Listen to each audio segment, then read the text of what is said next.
अगर आप भी जीवन में परेशान हैं, मन में बेचैनी है, पुराने पापों का बोझ है, दुख, दरिद्रता, क्रोध, पछतावा या ग्लानि से जूझ रहे हैं, तो ये व्रत आपके लिए एक नया रास्ता बन सकता है।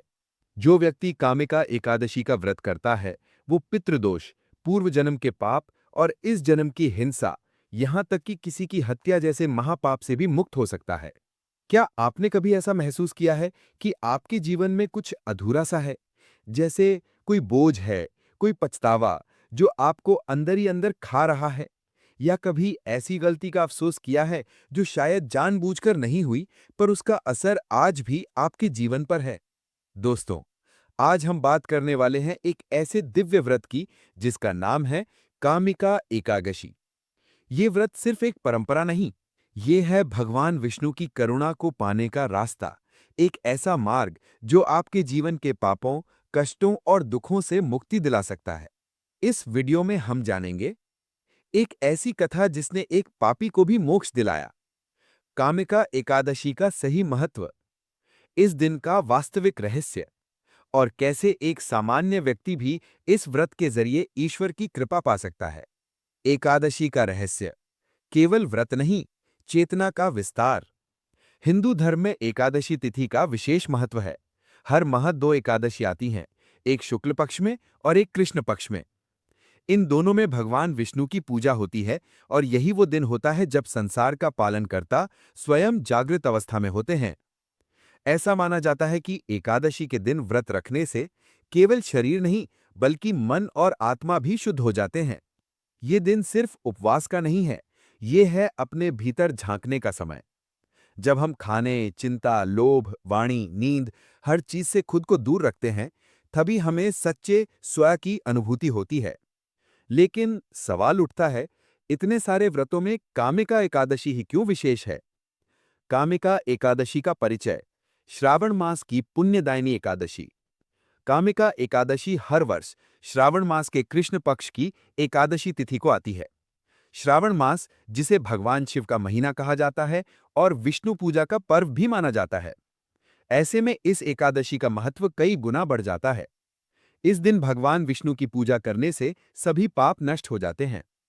हरिवंश पुराण और स्कंद पुराण जैसे ग्रंथों में इस एकादशी की चर्चा बड़े आदर के साथ की गई है। एक कथा के अनुसार, जो व्यक्ति कामिका एकादशी का व्रत करता है, वो पितृदोष, पूर्व जन्म के पाप और इस जन्म की हिंसा, यहां तक कि किसी की हत्या जैसे महापाप से भी मुक्त हो सकता है। इस व्रत में सिर्फ भोजन न करना ही व्रत नहीं माना जाता, बल्कि क्रोध, अहंकार, ईर्ष्या, लोभ, असत्य, इन सब का त्याग ही सच्चा व्रत है। पौराणिक कथा की शुरुआत। एक पापी का पश्चाताप।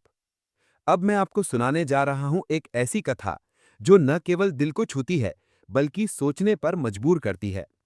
बहुत समय पहले एक गांव में एक व्यक्ति रहता था, जो स्वभाव से अत्यंत क्रोधित, हिंसक और झगड़ालू था। वो अपने गुस्से पर नियंत्रण नहीं कर पाता था।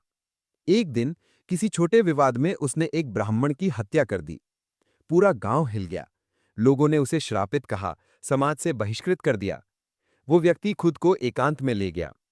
अंदर ही अंदर पछतावा तो था, लेकिन समाज उसे माफ करने को तैयार नहीं था।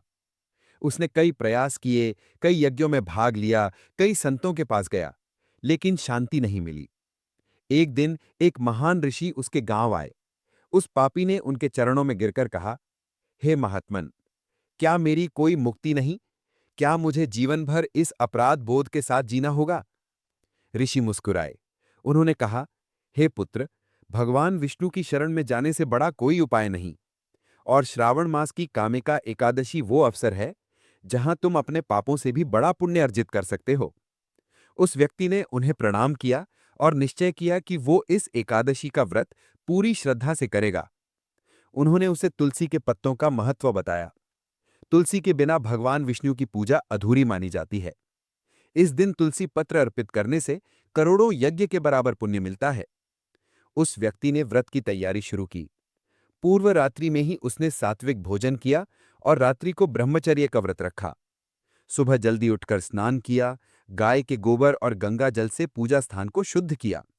फिर भगवान विष्णु की प्रतिमा स्थापित की, पंचामृत स्नान कराया, दूध, दही, घी, शहद और गंगा जल से।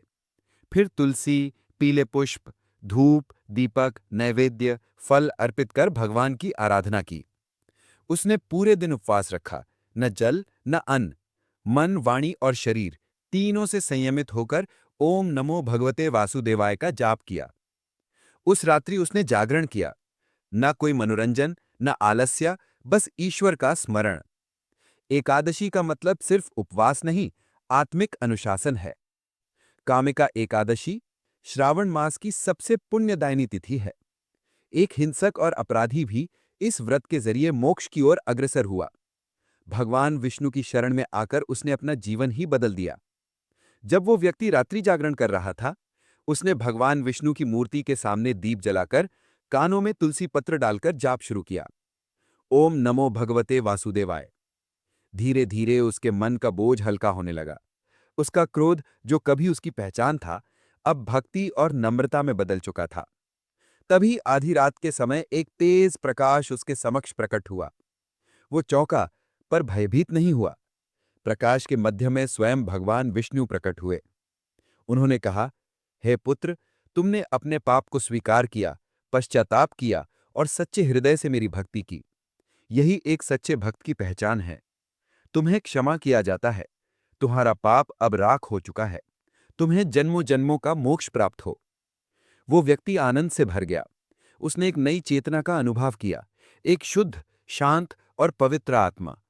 कथा हमें सिखाती है कि कोई भी इंसान, चाहे जितना भी पापी क्यों न हो, अगर वो ईश्वर की शरण में सच्चे मन से आता है, तो उसे मोक्ष से कोई नहीं रोक सकता। कामिका एकादशी की पूजन विधि। अब चलिए जानते हैं कामिका एकादशी व्रत कैसे करना चाहिए। 1. व्रत की तैयारी यानी एक दिन पहले। एक दिन पहले यानी दशमी तिथि की रात को सात्विक भोजन करें। ब्रह्मचर्य व्रत रखें। मनोरंजन से दूर रहें। मानसिक रूप से स्वयं को तैयार करें। 2. एकादशी की सुबह। प्रातः स्नान करके भगवान विष्णु का ध्यान करें। व्रत का संकल्प लें, यानी मन में या जल हाथ में लेकर। पूजा स्थान को शुद्ध कर लें। मूर्ति या चित्र स्थापित करें। 3. पूजन सामग्री। तुलसी पत्र यानी सबसे आवश्यक। पीले पुष्प, धूप, दीपक, नैवेद्य, फल, गंगाजल।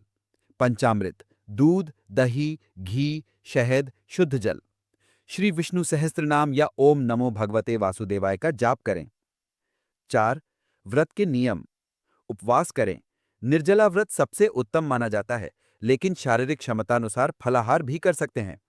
पूरे दिन भक्ति में लीन रहें। किसी से क्रोध या झूठ न बोलें। संयम रखें। जरूरतमंदों को दान दें। गरीबों को भोजन कराएं। रात्रि में भजन, कीर्तन, कथा श्रवण करें। जागरण का महत्व है। 5. द्वादशी को पारण।